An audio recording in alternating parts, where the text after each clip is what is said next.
Bonjour, dans cette vidéo, nous allons voir de façon simplifiée ce que sont les réseaux informatiques. Pour commencer, on se pose la question de savoir comment peut-on échanger des informations entre deux ordinateurs.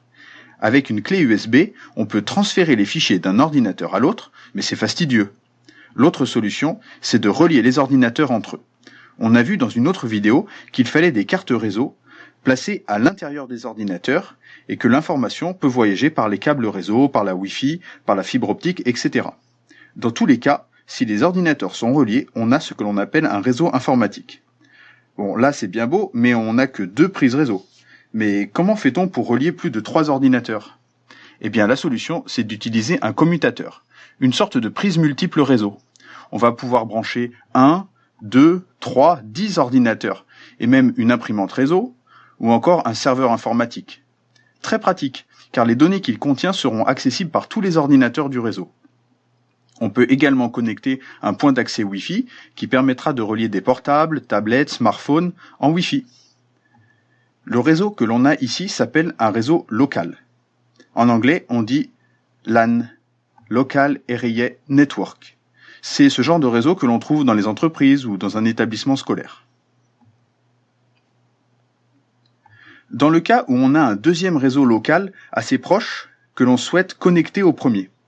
Comme il s'agit de 2 réseaux différents, il faut passer par des appareils appelés routeurs, qui vont permettre d'interconnecter les réseaux entre eux. Ici, on a ce que l'on appelle un réseau urbain. On dit Metropolitan Area Network en anglais. À la maison, on possède également un réseau informatique.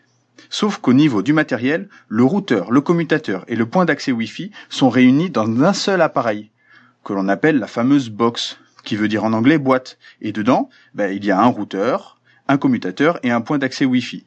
On peut y connecter un ordinateur fixe avec un cordon réseau ou des équipements sans fil avec la Wi-Fi. On a ici ce que l'on appelle un réseau domestique, mais ça reste un réseau local, comme celui du genre de celui qui était à gauche. Alors, pour la 3G, la 4G, bientôt la 5G. Comme toujours, on a des routeurs, et de façon très simplifiée, on a des transmetteurs reliés aux antennes relais qui permettent de connecter les smartphones. Bien entendu, on a le réseau téléphonique qui est également connecté pour pouvoir appeler, mais là c'est un réseau à part. Donc cet ensemble, c'est ce que l'on appelle le réseau mobile. Et alors Internet dans tout ça, qu'est-ce que c'est ? Eh bien, les réseaux comme ceux-là, il en existe des millions sur Terre.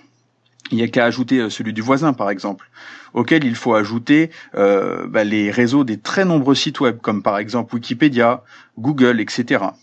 Et pour relier tous ces réseaux entre eux, il y a répartis sur la planète de très nombreux routeurs. Vous vous souvenez, les mêmes que ceux que l'on trouve dans chaque réseau local. Et tous ces routeurs et ces réseaux sont interconnectés entre eux. Et là, on a ce que l'on appelle le réseau étendu, The Wide Area Network, la toile mondiale. Vous l'aurez compris, c'est ça Internet, le réseau des réseaux, qui nous permet d'échanger des informations, des messages, des pages web d'un bout à l'autre de la planète, et tout ça en quelques secondes. Voilà, maintenant vous en savez un peu plus sur les réseaux. Merci d'avoir écouté et à bientôt.